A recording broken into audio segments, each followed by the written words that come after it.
अऊज़ु बिल्लाहि मिनश शैतानिर रजीम बिस्मिल्लाहिर रहमानिर रहीम। कुरान पाक में एक जगह अल्लाह पाक इरशाद फरमाते हैं, जिन लोगों ने अल्लाह को छोड़कर दूसरे सरपरस्त बना लिए हैं, उनकी मिसाल मकड़ी जैसी है जो अपना एक घर बनाती है और सब घरों से ज़्यादा कमज़ोर घर मकड़ी का घर ही होता है।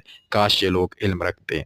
यानी कि अल्लाह पाक इरशाद फरमा रहे हैं कि जो लोग अल्लाह पाक की ज़ात को छोड़कर दुनिया के आर्जी सहारों पे उम्मीद लगा के उन पे भरोसा करके बैठे हुए हैं, उन लोगों की मिसाल ऐसे ही है जैसे कि एक मकड़ी है और वो बड़ी मेहनत से, बड़ी मुशक्क़त से अपने लिए एक घर बनाती है और कभी हवा का ज़रा-सा झोंका आता है तो उसका घर टूट के बिखर जाता है।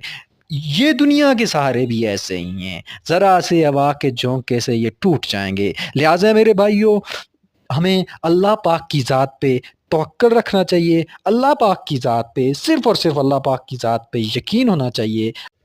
औज़ु बिल्लाहि मिनश शैतानिर रजीम बिस्मिल्लाहिर रहमानिर रहीम।